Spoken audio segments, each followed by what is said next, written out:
Vou conversar agora com o Leonardo Lamartine, ele que trabalha de especialista em franquias e fundador e CEO do Grupo Bonaparte.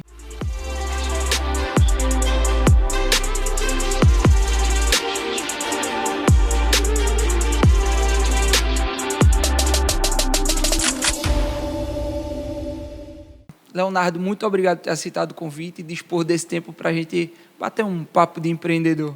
E hoje é diferente, viu? Já está mais animado aqui o negócio. O prazer é todo meu. Vamos lá. Vamos lá. Eu pensei a gente conversar realmente relacionado ao mercado de franquias. Ninguém melhor que você para a gente falar sobre.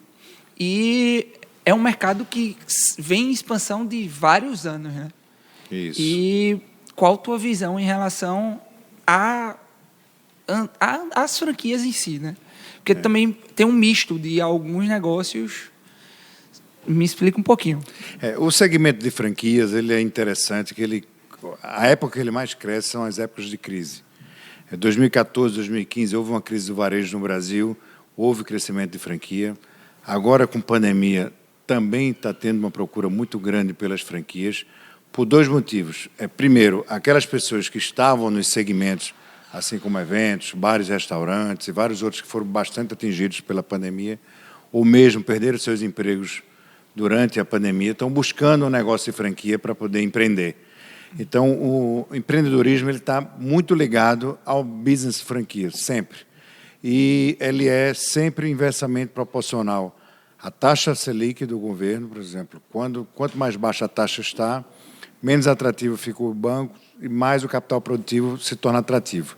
Então, esses três vetores aí, desemprego, crise no país e baixa taxa da Selic, faz com que os investidores e as pessoas que querem empreender de forma mais segura busquem um modelo de negócio de franquia. É justamente nessa segurança que eu iria tocar. As franquias, elas justamente auxiliam em relação a ser bem mais seguras, né? São negócios mais seguros justamente por conta disso que vocês vão passar todo o know-how, como é que deve ser. Então, tem todo esse auxílio ao empreendedor, né? Isso. O grande diferencial da franquia, é importante destacar que a taxa de mortalidade de negócios independentes do Brasil, em 5 anos, 85% fecham as portas. Isso é um índice muito divulgado pelo IBGE e pelo Sebrae. Repetindo, os CNPJs que abrem no Brasil, 85% deles fecham as portas em 5 anos. Isso é um índice altíssimo.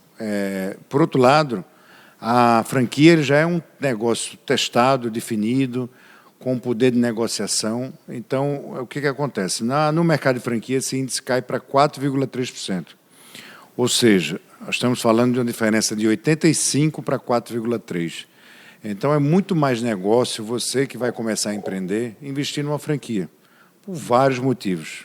O primeiro deles é que o franqueador ele já sabe, por exemplo, escolher um ponto comercial adequado ou negociar com um locador, seja ele shopping center, seja ele um ponto de rua.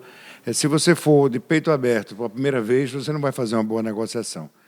Aí vem aí a reboque tudo que um franqueador já tem experiência de negociação, como taxas de cartão de crédito, convênios com bancos, fornecedores, tudo que você possa imaginar, aquele franqueador já vai entregar mastigado para o franqueado, para aquele empreendedor.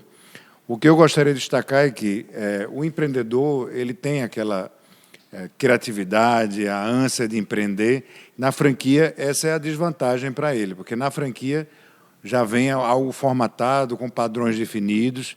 As melhores franquias geralmente escutam muito os franqueados e evoluem com eles, mas ele tem que entender que tem aí um certo padrão e aquele padrão precisa ser seguido e bem definido, inclusive os papéis do franqueador e do franqueado. Mas para o empreendedorismo, o franchise ele é fundamental por trazer esse baixo risco no investimento.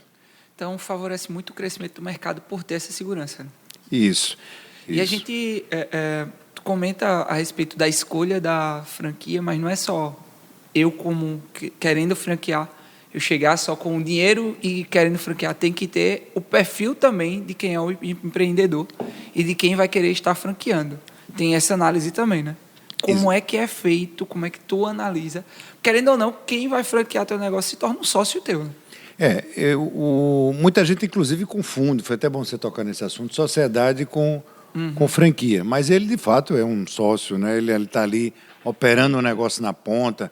Aqui, por exemplo, esse novo business nosso da MBF. O nosso primeiro franqueado vai ser em Noronha, ele vai lá operar o nosso negócio. Então, imagina se ele não faz a receita do jeito que a gente recomendou, os padrões que a gente recomendou, da forma com que a gente deve proceder com aquele business, de fato, isso vai prejudicar a marca. Então, é muito importante selecionar um bom franqueado, um bom operador, né? Aquele que tenha disponibilidade para operar e seguir os padrões definidos pela franqueadora. Muita gente se engana achando que um franqueado é só aquele que tem lá o dinheiro no bolso para investir. Não é verdade, né? Às vezes se torna até perigoso se você for só averiguar o perfil de investidor daquele franqueado. O importante é que tenha o investidor, obviamente, que pode ser o próprio franqueado, ou pode ser um sócio investidor, e ter aquele que vai estar com a barriga na frente do balcão, como é chamado no ditado popular. Nos Estados Unidos chama mums and pops, para estar operando aquela franquia. Isso é fundamental. E chegando-se nesse perfil de investidor versus operador de forma bem definida, aí a chance de sucesso aumenta muito. Me conta como é que tu entrasse um pouco como um enveredor, como começou as franquias. Hoje eu sei que é um grupo, então tem várias marcas para franquear. Mas como começou? Eu gosto de histórias. A gente iniciou o nosso negócio há 23 anos com a marca Bonaparte, que é bem conhecida, né? Principalmente aqui no estado de Pernambuco e no Nordeste todo. A marca Bonaparte nasceu há 23 anos atrás, no Shopping Recife, foi o nosso primeiro negócio. E quando a gente colocou o Bonaparte, o primeiro, houve uma procura muito grande pela marca.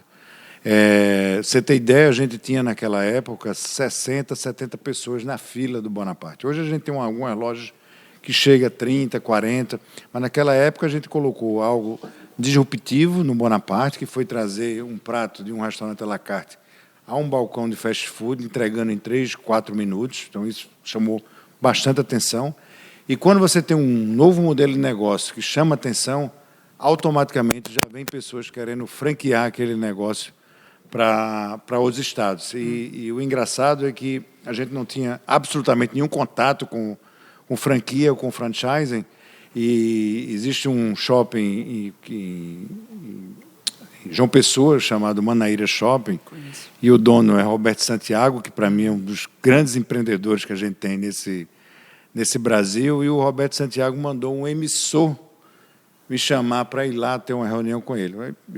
Na época, eu ficava no caixa operando, e o Zé Marques, que foi a pessoa que ele enviou, que era o comercial do shopping, até hoje ele trabalha com comercialização de shopping, ele chegou lá e falou: olha, eu quero que você vá a João Pessoa conversar com o Roberto Santiago. Eu falei: quem é Roberto Santiago?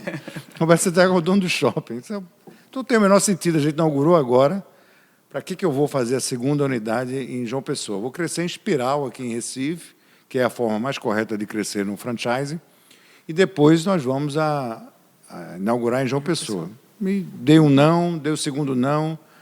Isso foi numa semana. Na outra semana ele voltou numa terça-feira, eu me lembro como se fosse hoje, eu no balcão ali do Shopping Recife fazendo fomento de caixa, e ele chegou e eu falei: que cara inconveniente, né? De novo. Aí ele disse: olha, você não conhece o Roberto Santiago. Eu só posso voltar para João Pessoa com você dentro do carro. E foi assim que eu falei com uma sócia minha na época, Cristiana, e falou: então, vamos até lá conhecer o Roberto Santiago. Eu estava tão desinteressado que eu agendei 11 horas, cheguei 16 horas. Liguei do carro, na época aquele celular StarTAC, lembra? Um grandão. E aí ele falou: não, a hora que você chegar, eu recebo. E aí chegamos lá, ele abriu uma planta e falou: o Bonaparte vai ser aqui. Eu falei: como vai ser aí? Não, o Bonaparte vai ser aqui. Eu caí na besteira e falei: aqui, esse ponto não é interessante. Aí ele disse, você entende o que é de shopping? Eu disse, eu não entendo nada de shopping. Inaugurei não fazem 3 meses na minha primeira unidade. Aí ele falou, e qual ponto aqui era interessante para você? Aí tinha um nome lá de uma sorveteria, eu coloquei o dedo, isso aqui é interessante. Ele fez, vai ser o Bonaparte aqui então. Eu disse, mas Roberto Santiago, eu não tenho recurso para colocar esse negócio. A gente inaugurou agora, de fato está bombando, mas a gente não vai colocar aqui no seu shopping, esqueça isso. Aí ele falou assim, posso fazer uma proposta? Aí, pode. Aí ele fez, eu quero o Bonaparte aqui. Mas isso não é uma proposta. Eu falei, então faça uma proposta. A reunião toda não durou 15 minutos. Eu fiz uma proposta para levar um não, né? Ou no máximo um tapa na cara. E fiz uma proposta para ele e ainda pedi dinheiro para colocar o empreendimento, construir o empreendimento. Ele só respondeu o seguinte, ele fez, seu nome é limpo? No cadastro é. Está fechado o negócio. O Bonaparte vai ser aqui. Ele bancou a construção do Bonaparte. Eu não tive como recusar, porque a proposta que eu fiz ele aceitou. E assim a gente inaugurou a segunda unidade da Bonaparte. Ele, nesse dia, foi um visionário, porque ele falou assim, a partir daqui vocês não vão parar de crescer. E, de fato, a gente começou a ser muito procurado por franquia. Eu fui até a BF, que é a Associação Brasileira de Franchise, na época, a sede fica em São Paulo, para entender o que era franquia e tal. Depois, obviamente, eu me aproximei da BF, fui diretor Norte e Nordeste da BF durante 7 anos, deixei agora, no final do ano passado, para me dedicar ao novo projeto, os 2 novos projetos nossos, que é a MBF e a Estética 360, que graças a Deus são 2 projetos que vão bombar muito aí no mercado, ou seja, eu vou restartar a minha história do Bonaparte com essas 2 marcas. E foi assim que a gente começou o crescimento do Bonaparte, e aí surgiram outras marcas.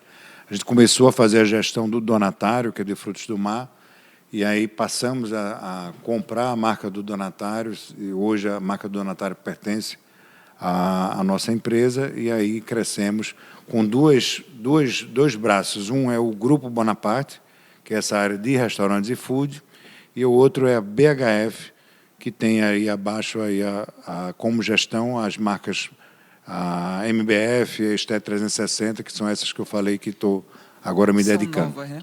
Isso. Quantos anos que começou o Bonaparte? O Bonaparte foi inaugurado em 31 de março de 1998. A gente está falando de 23 anos atrás. E está bem jovem, né? Porque está agora se reinventando com estética, com o projeto da BHF, BMBF e BHF. E BHF. Isso. Então é só reinventar, né? Está começando agora. Na realidade, assim, eu sempre como empreendedor, né, e aí o tema aqui é empreendedorismo, eu funcionei como uma mola. Se você me apertar, ou se tiver uma crise, ou se o bolso apertar, quando eu volto com tudo. Volto para cima do que era anteriormente, entendeu? Sempre foi a minha filosofia, sempre foi o meu estilo de empreendedorismo. E essa visão é uma visão realmente de empreendedor, né? Isso. Quando eu comentava mais cedo, dizendo ninguém começa do zero, porque tem muita gente falando, não, de pandemia, disso, daquilo, ninguém começa do zero. Você traz uma carga com você. Isso. E aí, a visão do empreendedor é realmente, você for aqui, se você chegar no fundo do poço, só tem um caminho para você ir, que é para cima. Então, é mais ou menos como a bola. Quanto mais você apertar, mais impulso vai ganhar. E é realmente essa visão de sempre estar inovando, sempre estar fazendo, é o empreendedor. Isso. O empreendedor, ele não tem idade para parar, né? É só o começo sempre. E o interessante, eu já fiz muita palestra para o Sebrae sobre empreendedorismo, né? E às vezes eu era brifado, já fiz todo o norte você possa imaginar, Amapá, Roraima, Manaus. Eu viajava muito pelo Sebrae, contratado pelo Sebrae para fazer palestra de empreendedorismo. E às vezes chegava no Sebrae, o cara fazia o meu briefing, falava assim, eu quero que você fale como foi o seu primeiro negócio. Quanto de capital de giro você separou? Quanto não sei o quê. Você quer que eu fale a verdade? Ou quer que eu fale aquele empreendedor que começa do zero? Aquela história bonita. Trocando o almoço pelo jantar. Porque foi meu caso. Assim, eu não tinha absolutamente nenhum recurso para colocar o primeiro negócio e comecei literalmente do zero, né? E eu costumo dizer que um empreendedor ele tem que saber tomar risco. Quanto mais risco tomar, mais ele vai ganhar dinheiro. Isso é diretamente proporcional. Aquele empreendedor que é avesso a risco ou que não quer tomar risco de jeito nenhum, ele não é empreendedor. Ele vai fazer outra coisa, um concurso público para ter estabilidade ou qualquer coisa, mas menos ser empreendedor. Então, assim, é uma característica... quem é empreendedor, ele tem essa característica arraigada no sangue. Ele tem que ter a coragem. Com certeza. É a essência.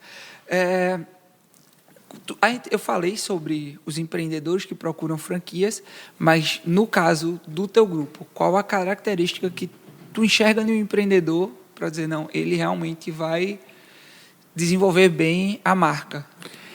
Uma forma boa de você identificar um bom empreendedor, um bom operador de franquia, é através da ferramenta DISC, né, para você ter aí as características dele.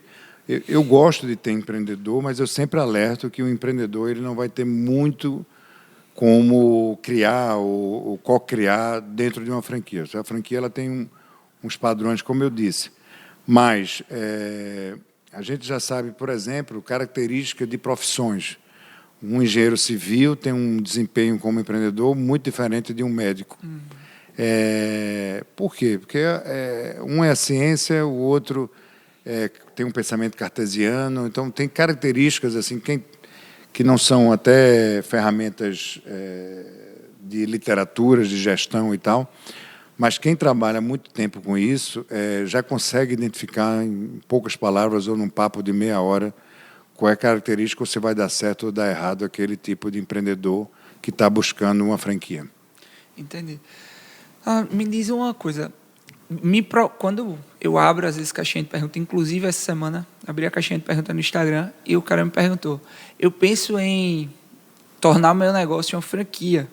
É uma loja e eu queria tornar ela franquia. O que eu devo fazer? Claro, eu não tenho expertise alguma voltada para a franquia. E aí, primeiro ponto, tenha um negócio organizado. Tenha realmente um plano de negócio, um bom marketing, isso bem estruturado, bem testado. E aí, até na hora eu brinquei. E procure pessoas especialistas, porque não é meu caso. Sim. E aí... uma pessoa que pensa em tornar o seu negócio franquia, qual seria a dica para o começo? Como você acha que se inicia? A primeira dica, né, é que nem todo negócio ele é franqueável. Então, você precisa primeiro passar por uma análise de franqueabilidade. Você fala assim, Leonardo, o que é isso, uma análise de franqueabilidade? Por exemplo, se teu negócio não tem uma margem de lucro interessante, como é que você vai repassar para outra pessoa e aquela pessoa vai te pagar de volta um royalty de 6%, por exemplo?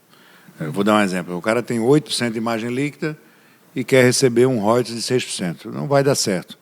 Esse é um ponto. Outro ponto é se aquele negócio ele de fato é replicável. Porque existe muito negócio bom, interessante, mas não é replicável, né? Eu estudei há um tempo atrás para entrar na sociedade de um negócio que era fresh fruits, ou seja, frutas frescas, embaladas em copinhos, etc., com iogurte e tudo. Eu falei, como é que vai ser a logística disso na hora que se transformar numa rede de franquias? Praticamente impossível. A fabricação na própria franquia também era praticamente impossível. Então, eu recomendei, pedi a minha saída do projeto, na realidade nem cheguei a entrar, mas eu falei, olha, não me interessa, só me interessa negócios escaláveis. E é isso que é importante, o empreendedor que quer lançar a sua marca na franquia, ele pensar, primeiro, se o negócio é franqueável, se tem margem suficiente para aquele franqueado te pagar de volta um royalty ou qualquer taxa, fundo de promoção, qualquer outra taxa que ele esteja imaginando no negócio. E terceiro, se aquele negócio é replicável, né? Se existe uma forma de padronizar aquilo e ser replicado. Muitas vezes, a princípio, ele não é replicável, mas você faz algumas adaptações no negócio, nos manuais e no business, e você consegue fazer a replicação no mercado de franquias. Hoje tem muitas startups, né? Inclusive, eu tenho uma junto com o meu sócio, com o Rafael, e eu acredito que algumas startups partem para franquias e outras preferem expandir mantendo a marca. teve algum momento que realmente essa chave virou e disse assim, não, agora o Bonaparte vou franquear ele, ou sempre foi a ideia de ser um modelo de franquia, desde o princípio? No caso do Bonaparte em si, que foi meu primeiro negócio, aí no ramo do varejo e de franquias, eu não formatei ele pensando em franquias, não era a ideia. Mas, como ele fez muito sucesso na praça de alimentação aqui do Shopping Recife, e faz até hoje, a gente teve muita procura por franquias. E muita gente, o engraçado é que muita gente achava que a franquia era de São Paulo. A gente falava assim, essa franquia é em Buenos Aires, eu já vi essa franquia em Buenos Aires. Como o negócio estava bem formatadozinho, bonitinho, etc., todo mundo achava que era uma franquia já. E aí, quando eu falava, não é franquia, me interessa levar para o meu estado. Até que teve uma pessoa do Ceará, chamada Quirina, falou, eu quero porque quero essa franquia. Não, mas não é franquia, nem tenho noção que é franquia. E aí procuramos a ABF, na época, que é uma entidade que tem mais de 30 anos como Associação Brasileira de Franchising. Ela me indicou um consultor em Recife, esse consultor formatou o nosso negócio e chegou um momento que falou, você está pronto para vender a franquia para o Quirino, já estamos com tudo pronto, e aí vendemos a primeira franquia, e daí não paramos mais. Hoje são quantos? Hoje a gente está com 39 restaurantes. 39. Isso. Alguma dessas franquias, essa é a pergunta dolorosa, alguma dessas franquias deu errado em algum momento? Deu. Assim, todo negócio de franquia que você colocar, ele tem lá um pareto de erro, claro. Ou porque o franqueado não tem um perfil adequado, ou porque o mercado não era adequado, ou porque veio uma crise, pandemia, por exemplo. Ninguém pode negar que o setor de bares e restaurantes foi muito atingido na pandemia.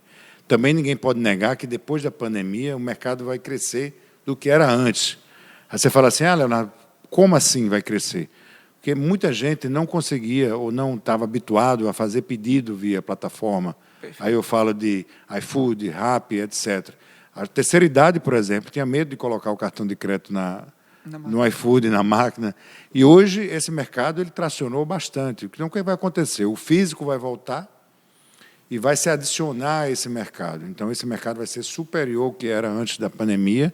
É por isso que a gente está preparando a MBF, é por isso que a gente montou aqui um escritório com esse showroom para plugar a MBF na maioria dos bares e restaurantes, se Deus quiser. O nosso escritório é o primeiro escritório que tem fabrica a própria cerveja no próprio escritório. A gente tem um showroom aqui.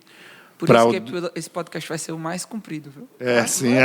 Antes de você beber, um brinde. Um brinde. E fala mais. Então, a gente estamos inovando em novos modelos de negócio. A MBF é uma solução muito interessante para bar e restaurante, e a gente quer levar para que o bar e restaurante possa reduzir em até 50% o custo da compra das cervejas industriais. E fora a necessidade, né, que a gente vê hoje no mercado do UX, que é o User Experience, ou seja, as pessoas querem ver ali o tanque sendo fabricado. Isso aqui que vocês estão vendo é uma miniatura do que a gente pode fazer num bar e restaurante, mas ela fabrica, de fato, a cerveja aqui. É o mesmo processo que a gente vai usar num bar e restaurante. Então, você tem um espaço instagramável, você pode chamar o seu cliente para tomar no tanque, ou um jornalista, ou até uns influenciadores digitais.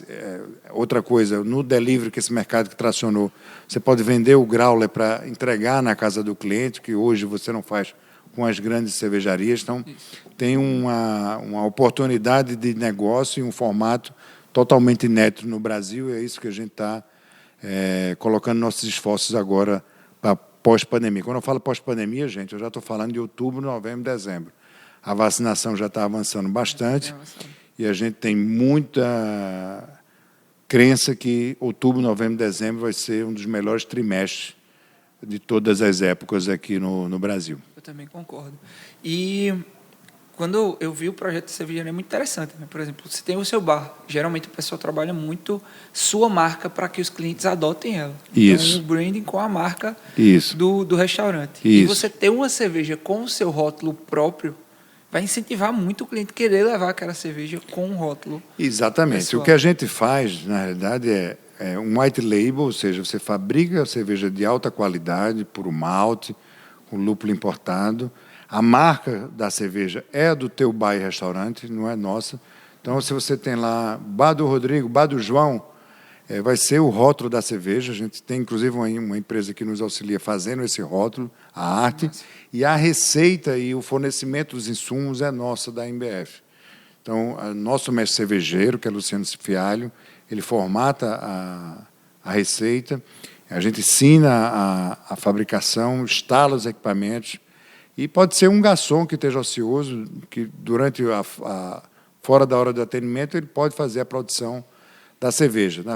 De certa forma, ela vem facilitada, porque o malte já vem moído, já vem na granulometria correta, então não tem muito mistério em fabricar. Obviamente, tem que ter o know-how que a gente tem. Uma dúvida, que eu acredito que vai ser dúvida de muitos que vão estar ouvindo agora.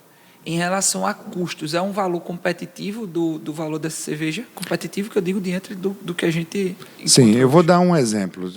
Hoje, uma Heineken, 1 litro de Heineken no mercado, ou uma cerveja mainstream de boa qualidade, né? Não estou aqui dizendo que a cerveja de mainstream não tem qualidade, não, tem sim. Tem. Você compra entre 15 a 19 reais o litro. Com esse sistema da MBF, você consegue fabricar 7 a 8, depende do volume que você tem, porque você vai diluir custos, mas é praticamente a metade do custo que você compra da cerveja industrial. Então, você aumenta muito sua margem, você está fazendo um reforço do branding do seu negócio, da sua marca, e aí você vai ter também o UX, que é o User Experience, do teu cliente, vendo ali a fabricação, que é chamado em inglês de craft, e vai ser muito interessante para você ter uma forma diferente e aumentar as suas vendas do líquido cerveja. É uma atração a mais, né? Eu digo que hoje, para você, eu trabalho com entretenimento. Tanto no entretenimento como... E os bares fazem hoje parte do entretenimento por ter show, ter tudo isso. Tudo é atração. Com certeza. Todo motivo para uma atração nova. A gente acompanhou um amigo nosso que é dono de um bar e restaurante lá em Garanhuns. A gente acompanhou ele a uma ida a São Paulo, para ele, que ele estava querendo ver os outros bares, fazer uma visitação e tal, para expandir. Ele vai colocar outra unidade em Caruaru. E aí a gente... Foram quantas, Rafael? Quantos bares acho que a gente foi em uma noite? 8, não foi? Isso em um dia, fora os outros dias. Não conseguiram chegar no 9 porque não dava mais condição. Não tinha como sair mais, não. A sorte era que era o Uber que levava. Porque, senão...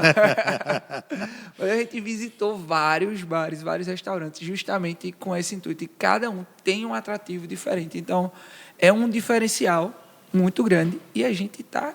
Isso é em Pernambuco. Eu valorizo muito o empreendedorismo. E minha intenção, realmente, falar de empreendedorismo é realmente falar Pernambuco, quero expandir para o Nordeste, para mostrar o potencial que a gente tem.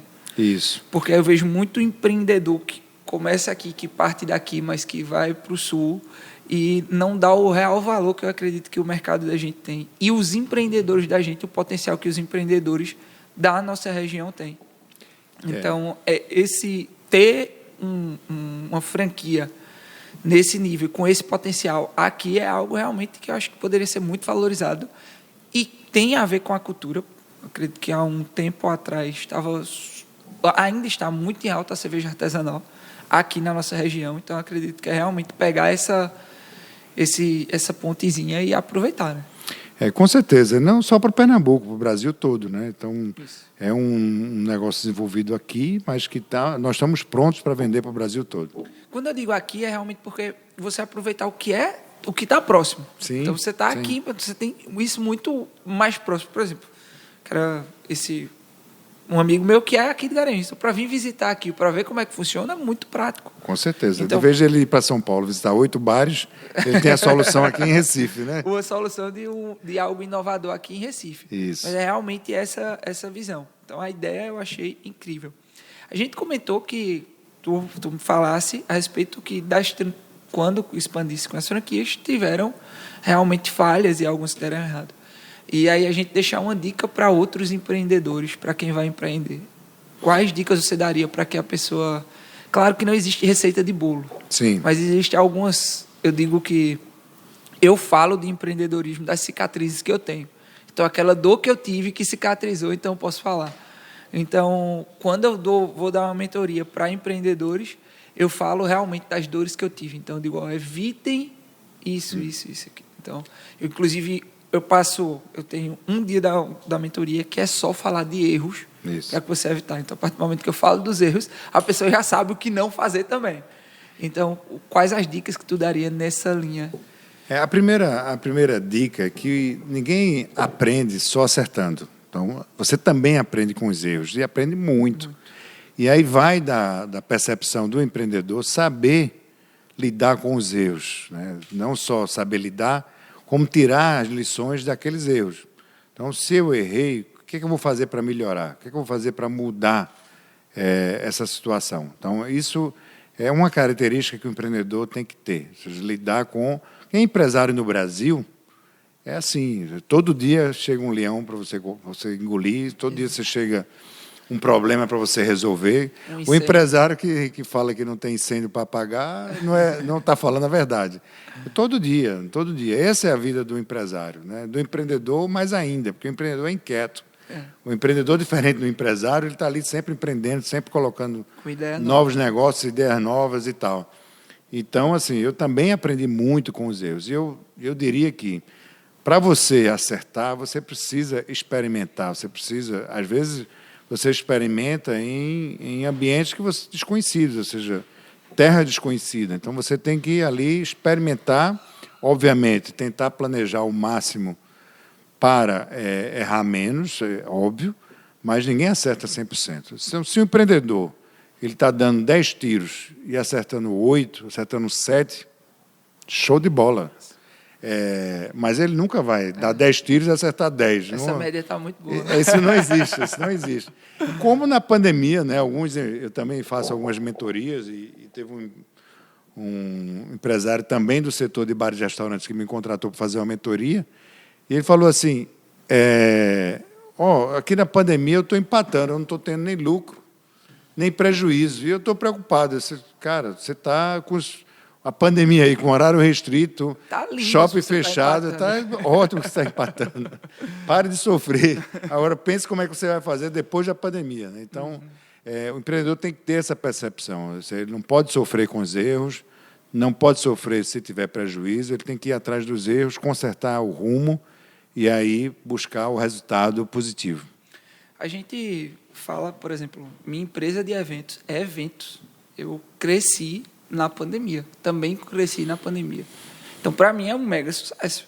Sim. E cresci realmente em formatação. Enquanto todo mundo estava chorando, eu estava dizendo, o que é que eu posso fazer? Posso vender? Então, vou vender. Porque uma hora tudo volta e eu executo. Sim. Então, eu vou vender. Sim. E realmente foi essa a visão da gente.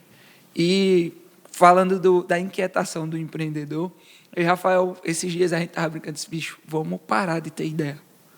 Vamos começar a dar uns nãos. Quando vier uma ideia, vamos anotar e engavetar. E depois a gente coloca isso em prática. Sim. Mas realmente, porque a mente do empreendedor é isso, que é sempre estar fazendo novo. E quando existe essa diferença entre o empresário e o empreendedor. O empresário, ele é o cara que tem o CNPJ. E existem vários empreendedores que não têm o CNPJ. Exatamente. O empreendedor, acho que traduz aquela pessoa que quer oferecer mais ao mundo. Digamos que talvez esse seja um pouco da essência do empreendedor. E tem muita gente que é empreendedor e não sabe que é empreendedor, né? Você vê vários casos aí de... Muitos casos. Voltando à história das caixinhas da pergunta, é onde interagem mais comigo. E aí teve uma menina que mandou para mim ontem, eu queria me desenvolver para ser uma empreendedora. Quando eu fui olhar, ela já trabalhava com jardinagem. Eu disse, você já é empreendedora, Sim. Você só não está aplicando. Talvez você queira saber como desenvolver o seu negócio e ser uma empreendedora mais eficaz. Isso. Aí, beleza, mas empreendedora você já é. Empreendedor é toda aquela pessoa inquieta que quer inovar. Eu acredito que tem tudo a ver com isso. Só a pessoa querer saber como é empreendedor, você já está empreendendo. Exatamente. Inconscientemente. Exatamente. Leonardo, e com toda a tua experiência, com toda a tua vivência, sempre eu procuro fazer algumas perguntas para deixar a pessoa mais pensativa. Não sei se eu vou conseguir, mas... com toda a tua experiência, resume para mim, em uma palavra, o que trouxe Leonardo até aqui. Obstinação é a palavra. Obstinação. Eu sou uma pessoa... Não consegui fazer ele pensar. Eu sou uma pessoa obstinada e resiliente. E essas são duas características fundamentais para agora ir para todo o universo. Para quem quer empreender, para quem quer ter uma vivência com o mundo, eu acredito que... E aquela história da mola. Eu nunca trabalhei tanto feito eu trabalhei nesta pandemia. Nunca. Empreendo há 30 anos, não comecei com esse business, já tive outros business no passado, mas nunca trabalhei tanto como estou trabalhando durante a pandemia. Esse negócio de home office eu ouvi falar, mas não tem nenhum dia que eu não saia daqui do escritório de 22 horas. Agora, hoje, às 20 horas, eu tenho uma live com a Blocks Investimentos, que está fazendo um investimento na MBF. Eu sou workaholic e só hoje coloco na minha frente para trabalhar coisas que possam trazer algum resultado. Interessante. Assim, 30 anos empreendendo e zero... Porque eu ia falar uma coisa agora que é extremamente errada. Porque eu ia dizer zero pensamento em aposentadoria. Mas eu acho que o empreendedor nunca se aposenta, né? O que é que tu tem dessa visão em relação à aposentadoria? Eu nem sequer paro para pensar nisso ainda. Tenho 50 anos e ainda pensei em aposentadoria. Até não vejo, não me vejo, pelo menos nos próximos 30 anos parando de trabalhar. Não consigo me enxergar, não consigo aceitar isso. E gosto de trabalhar. Assim, eu tenho isso no sangue. Além de ser empreendedor, eu gosto de trabalhar. Porque tem aqueles empreendedores que trabalham para vender a empresa e se aposentar. Não é o meu caso. Eu gosto de trabalhar. O dinheiro, para mim, não é a primeira prioridade, é consequência. Nesse ramo de franchise, o interessante é que me dá muita satisfação ver outros empreendedores empreendendo dentro das nossas redes, colocando negócio, trabalhando. Então, o negócio de franquia ele é um nascedouro de empreendedores, ele é também uma forma do empreendedor se realizar, e isso eu acho muito bacana. Isso me realiza muito mais do que o resultado. Chega uma hora que financeiro. Deixa de ser por dinheiro, né? Com certeza. Com certeza. Deixa de ser por dinheiro. Eu comento isso que, se fosse só pelo dinheiro, empreendedores não estariam empreendendo. Isso. E outra coisa, todo empreendedor tem que entender que tem a hora que aperta financeiro. Eu mesmo já tive um momento do Bonaparte, que eu cheguei na época para a minha sócia e falei, toma, é teu, pode levar, não precisa me pagar R$1. Então, com todos esses empreendimentos, Leonardo, tua visão que já tu tem a contribuição que tu deixasse para o mundo, tu sente isso? Estou deixando minha contribuição aqui. Eu acho assim que todo empreendedor ele tem que deixar um legado. Eu acho que eu vou deixar um legado. Aquela história de ter filhos, já tenho 4. Escrever um livro, não escrevi, mas o Sebrae escreveu sobre a minha história, né? E plantar uma árvore, né? Árvore já plantei várias. Então só falta agora eu parar para escrever meu próprio livro, mas o resto eu acho que eu já deixo um legado aí para o planeta Terra. Então o legado está pronto. Certo. Durante a pandemia, falasse que não parasse um minuto. Eu me vi nisso daí. Primeira semana foi aquele negócio, todo mundo vai morrer, né? Vá para casa senão você morre. Mas quando chegou no final da semana, eu cheguei para minha esposa e disse, amor, ou eu vou para a empresa fazer alguma coisa, ou você vai ter um marido doido. Certo. Então, ou ele morre de Covid, ou ele vai ser internado como louco. O que tinha para fazer dentro de casa, eu procurei para fazer. Eu saí procurando o que é que tinha para futucar, tudo. A mulher ia levantar de manhã, eu disse, não, deixa que eu vou fazer o café da manhã. Eu estava procurando o que fazer. E aí chegou uma hora que eu disse, não, peraí, eu vou voltar. E aí a gente sentou, reestruturou, viu um monte de coisa e veio esses outros projetos que a gente, inclusive, essa startup, ela começou durante a pandemia e tem muito a ver, a gente sentiu um pouco disso que tu está falando, dessa volta que o mercado vai ter ainda mais forte. Porque pessoas que não compravam pela internet se habituaram a fazer essa compra, por ter comprado e ter visto que funcionava. Isso. Então, essa questão de você testar, a testagem foi feita dentro da pandemia, todo mundo testou e viu que funcionava. E é tanto que essa startup da gente é uma startup que liga o estabelecimento ao motoqueiro. Então, não diretamente, porque o iFood tem, outras plataformas têm, mas a gente não tem a plataforma.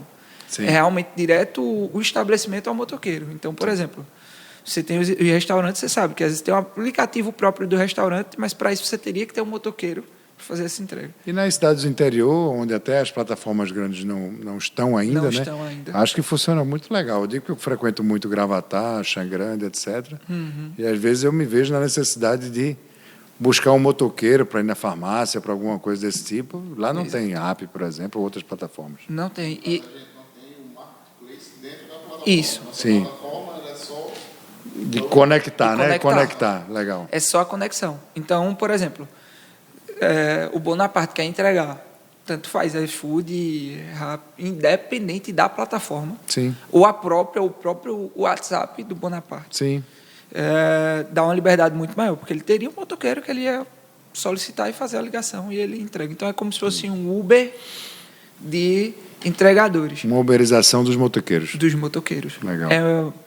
Que em interior tem muito mototaxista. Né? Isso. Então, hoje eu acredito que uma boa parte dos entregadores da gente vieram dos mototáxis.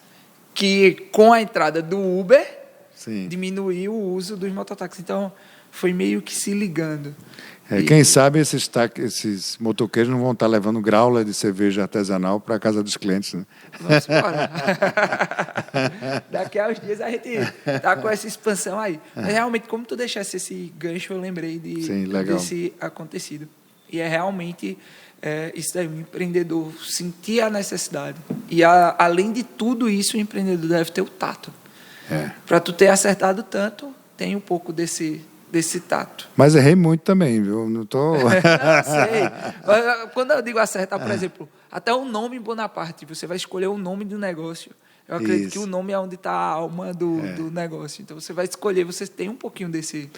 O engraçado é que você tocou aí no nome Bonaparte, tem uma história interessante. Bonaparte é o terceiro nome mais conhecido do mundo. Não em mindshare, ou seja, todo mundo... Se você perguntar a qualquer pessoa quem é Bonaparte, quem foi Napoleão Bonaparte, todo mundo sabe que foi um imperador francês.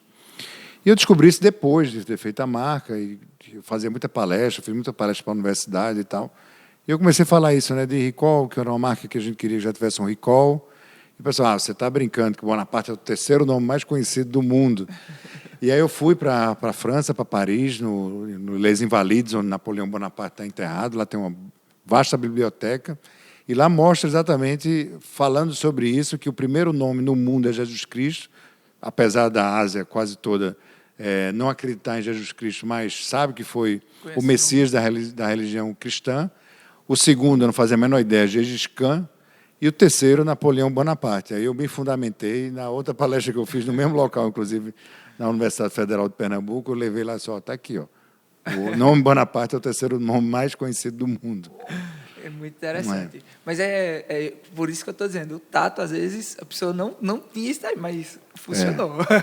Isso na primeira marca criada nossa, né? Hoje, quando a gente cria uma marca, como é o caso da Estética 360, aí foi pensado todo um branding. Claro. Foi pensado, por exemplo, de não usar um nome laser na marca, tipo estética laser, estética botox, estética alguma cor, ou algum ligado a produto. A gente sabe que os produtos eles evoluem, a laser já vai passar para o LED, etc. E aí, só que a gente já tem aí uma bagagem de branding muito, muito forte. Então a gente consegue já lançar marcas fortes no mercado. Sabe caminhar, né? Já sabe onde pisar. Pois é. Leonardo, muito obrigado por dispor desse tempo. Sei que está super corrido, é super corrido. essa vida do empreendedor. Mas muito obrigado por dispor, muito obrigado. O prazer é todo Uma meu fazer delícia. um brinde MBF. Um brinde. E esse foi mais um papo de empreendedor. Dessa vez o brinde foi mais gostoso, não foi com água, não. E vocês estão convidados a conhecer aqui o nosso showroom da MBF. Tá aprovado. Obrigadão. Obrigado.